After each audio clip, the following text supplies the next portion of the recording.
Subscribe कीजिए Asif Hindi voice channel को और बेल आइकन का बटन दबाइए लेटेस्ट कहानियाँ सबसे पहले देखने के लिए। तो चलिए शुरू करते हैं। दुखों का पहाड़। एक खुशहाल परिवार जिसमें माता पिता, दादा और भाई बहन थे, उन्हें अपनी खुशियों पर नाज था। एक दिन ऐसा आया जब पिता ने साथ छोड़ दिया। अपने बेटे के चले जाने से दादाजी को बेहद अफसोस था, पर उन्होंने अपनी बहू और पोते पोती के भविष्य को पहला स्थान दिया और अपने गांवों को छोड़कर नई राह पर चलने का जज्बा अपने घर वालों को दिया। लेकिन 1 साल बाद ही उनके पोते की एक दुर्घटना में मृत्यु हो गई। ये वक्त बहुत गंभीर था, पर इस वक्त में भी दादाजी और उनकी बहू ने संयम से काम लिया। घर की बेटी की ओर ध्यान देते हुए आगे बढ़े। समय के साथ ढलती उम्र के कारण दादाजी ने भी विदा ले ली। अब घर में बस माँ और उनकी बेटी थी।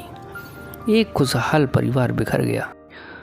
अब बेटी बड़ी हो रही है, जिसके जीवन के अहम फैसले उसके सामने हैं, पर मन में उदासी और बेचैनी है।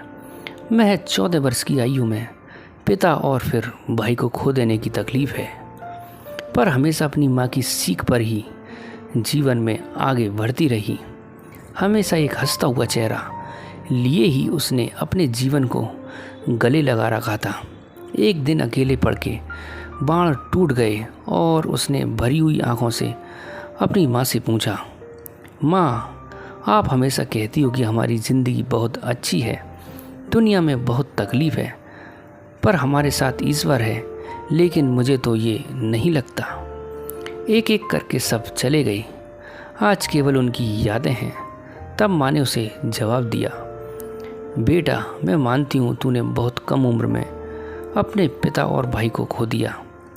तुझे उनकी कमी महसूस होती है, लेकिन बेटा, तेरे पिता ने इस तरह की व्यवस्था की, हमें किसी के आगे हाथ नहीं फैलाना पड़ा, ना हमारे सर से छत हटी और ना कभी तेरी परवरिश में कमी आई।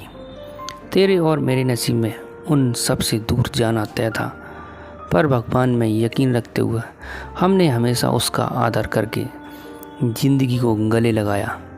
उस कारण ही हमें इस दुख को सहन करने की ताकत मिली।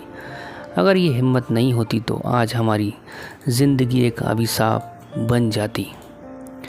तो दोस्तों, इस कहानी से हमें ये सीख मिलती है, खुशी और गम एक ही सिक्के के 2 पहलू हैं और हर एक पहलू ज़िंदगी में दस्तक देता है। बस आदमी को गम को बड़ा नहीं बल्कि छोटा करके देखना चाहिए। हमारी ऊपर कितनी भी परेशानी आए, हमें हिम्मत और हौसले से काम लेना चाहिए और हमें भगवान को कभी नहीं भूलना चाहिए दोस्तों। तो दोस्तों, कैसी लगी हमारी ये वीडियो? ऐसी और अच्छी वीडियो देखने के लिए और सुनने के लिए आप हमारे चैनल को लाइक करिए, वीडियो को शेयर करिए अपने दोस्तों के पास और चैनल को दोस्तों सब्सक्राइब ज़रूर करें। तो मिलते हैं अगली वीडियो में। गुड बाय दोस्तों।